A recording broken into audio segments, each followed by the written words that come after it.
Welcome back after the break. और जिन लोगों ने हमें अभी ज्वाइन किया, हम आपको बताते चलें कि अब हम बात करने जा रहे हैं गाड़ियों की बढ़ती हुई कीमतों के हवाले से। मैं बढ़ती हुई क्यों कह रही हूँ, क्योंकि वाकई बढ़ती जा रही है, मतलब ये तो रुकने का नाम ही नहीं ले रही।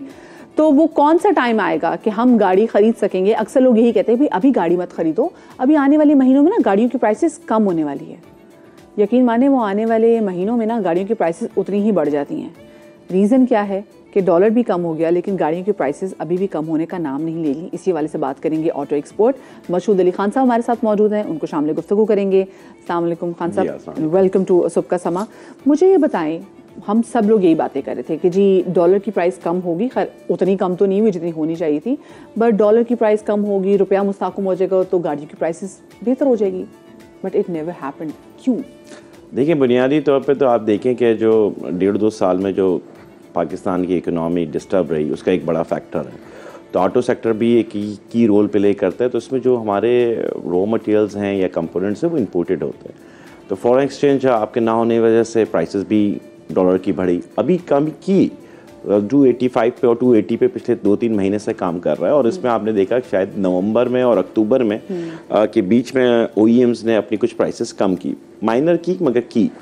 जब तक आपका रिजर्व नहीं बढ़ेगा और डॉलर आपका और रिड्यूस नहीं होगा, जब तक तो आप उम्मीद ना रखें कि ये प्राइसेस कम हो।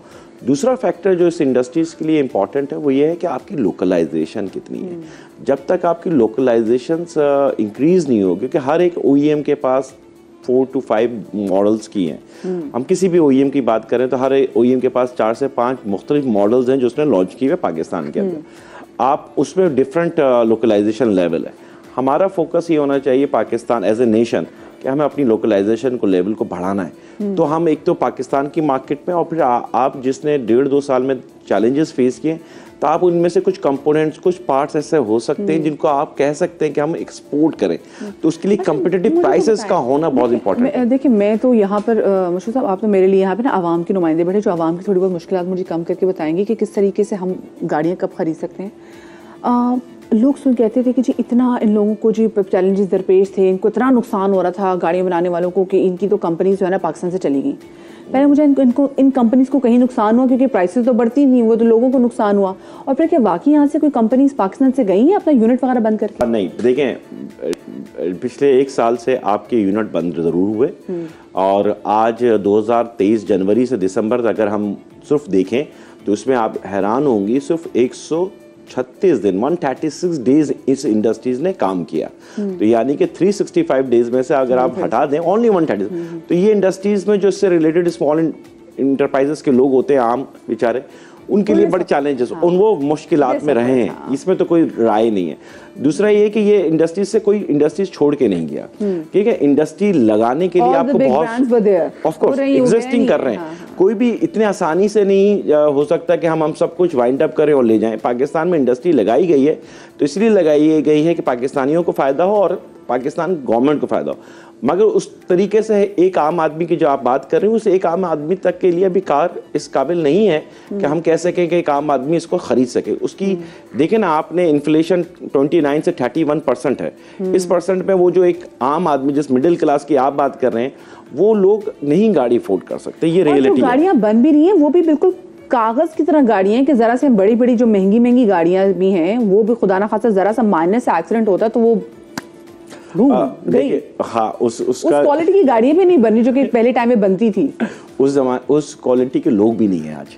अगर हमने जो असली चीजें खा के जिंदा रहे, वो भी नहीं। हमने भी बड़ी चीजें खाई हैं, शायद हम 60+ जाएंगे तो हमारे अंदर बॉडी रेसिस्टेंस इतनी नहीं होगी।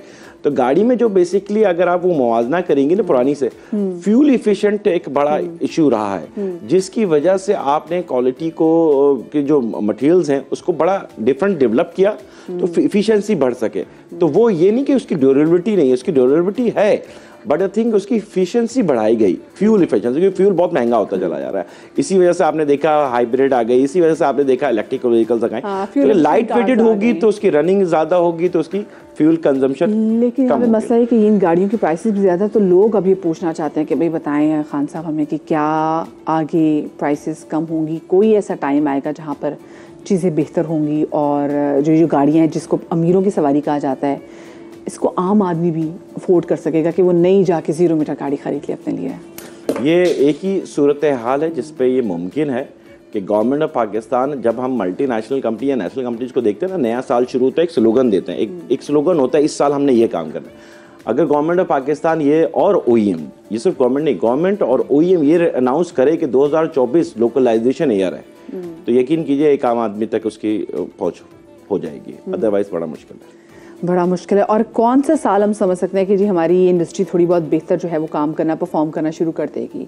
डू यू थिंक कि 2024 जो है हमारी ऑटोमोबाइल्स जो भी हमारी इंडस्ट्रीज हैं उनके लिए एक बेहतर साल होगा? इस ऑटोमोटिव इंडस्ट्री के डिफरेंट सेगमेंट्स हैं, car industry, truck and buses, ये चैलेंज फेस करेगा इस 2024 में भी।